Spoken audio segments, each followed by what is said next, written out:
Badvel municipality పరిధిలోని మేదర వీధి ప్రాంతంలో ఉన్నటువంటి ఎస్ఎస్జి మహిళలకు ఆర్బీఐ వారి ఆదేశాల మేరకు వాలంటరీ ఇంటిగ్రేటెడ్ డెవలప్మెంట్ సొసైటీ నిర్వహించినటువంటి ఆర్థిక అక్షరాస్యత కేంద్రం ద్వారా కుటుంబ ఆర్థిక ప్రణాళిక, బ్యాంకు ఖాతా యొక్క ప్రాముఖ్యత, బ్యాంకు ఖాతా ద్వారా ఉన్నటువంటి ఆర్థిక భద్రత మరియు సైబర్ నేరాలు మొదలగు అంశాలపైన అవగాహన కల్పించారు.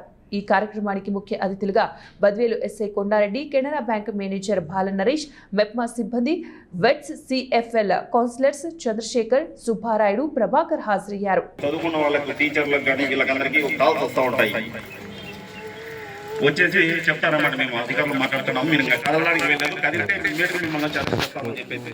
ఒకటి, మా అరెస్ట్ అనేది మామూలుగా మన లోకల్ పోలీసు వాళ్ళు కానీ ఎవరైనా పోలీసు వాళ్ళు వచ్చేసి మిమ్మల్ని ఫిజికల్గా వచ్చి అరెస్ట్ చేయాల్సిందే తప్ప డిజిటల్ అరెస్ట్ అంటూ ఏమీ లేవు. మామూలుగా లావాదేవీల్లో అయితే డిజిటల్ లావాదేవీలు ఉన్నాయంటే మొబైల్ ద్వారా కానీ ఆన్లైన్ ద్వారా కానీ ఏదైనా పర్చేజ్ చేయాలంటే కూడా ఏమైనా కొనుక్కోవాలంటే కొనుక్కుంటాం ఆన్లైన్లో, కానీ అరెస్ట్ అనేవి అలాంటివి ఏమీ లేవు. మీరు అరెస్ట్ అంటే అరెస్ట్ కాదు. అది ఏదైనా గుర్తుపెట్టుకోవడం, మీరు ఏదైనా నేరం చేసినప్పుడు మీ దగ్గరికి పోలీసు వాళ్ళు వచ్చినప్పుడు మీ ఐడి కార్డులు ఏదైనా అడిగి డబ్బులు పోయింది అనుకో, ఇమీడియట్ గా బ్యాంక్ వాళ్ళు కన్సల్ట్ కావాలా. ఇంకొకటి వచ్చేసి టోల్ ఫ్రీ నెంబర్ ఇచ్చారు మన గవర్నమెంట్ వాళ్ళు, 1930 అని చెప్పేసి. ఇంకొకటి national cyber crime reporting portal ఉంటుంది, దాంట్లో కానీ మనము కంప్లైంట్ చేసుకోవచ్చు. దాంట్లో కంప్లైంట్ చేస్తే మనకి ఇమీడియట్ గా మన అమౌంట్ ఎవరికైతే వెళ్ళింటుందో ఆ అకౌంట్లు మొత్తం అన్ని కూడా బ్లాక్ చేసి పెడతారు. మళ్ళీ ఫైనాన్షియల్ లిటరసీ మీటింగ్స్ అంటే ఎలా ఉండేటంటే 3 సంవత్సరాలు అయింది ఆల్మోస్ట్ బద్వేలుకి వచ్చేసి 2 సంవత్సరాలు 9 నెలలు అవుతుంది. ఒకప్పుడు ఫైనాన్షియల్ లిటరసీ మీటింగ్స్ అంటే ఎలా ఉండేదంటే అక్కడికి వెళ్ళేసి మీరు డబ్బులు ఖర్చు పెట్టుకోండి, జాగ్రత్త పెట్టుకోండి, అనవసరమైన ఖర్చులు తగ్గించుకోండి, ఇలా చెప్తుంటాం ఫస్ట్లో. ఇప్పుడు పరిస్థితి మారిపోయింది, జనాలకు వచ్చేసి అవేర్నెస్ వచ్చింది, డబ్బులు ఎక్కడ ఖర్చు పెట్టుకుని దాచిపెట్టుకోవాలి.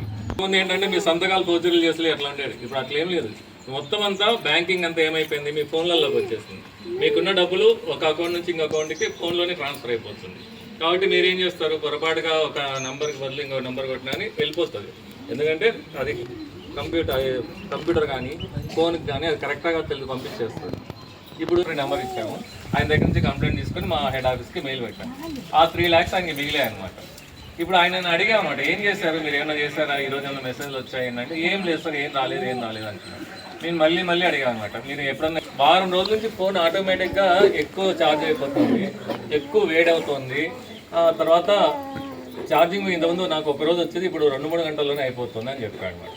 తర్వాత ఆటోమేటిక్గా తనకు తెలియకుండా తను కాల్ చేయకుండా కాల్స్ వెళ్ళిపోతున్నాయి అన్నట్టు చెప్తున్నాను అనమాట. నాకు తెలియదు ఎక్కడికి వెళ్ళాలని చెప్పేసి వీళ్ళు కనబడ్డారు, వీళ్ళు బ్యాంక్ దగ్గర తీసుకొచ్చారు అనమాట. ఆ 3 lakhs మిగిలాయి.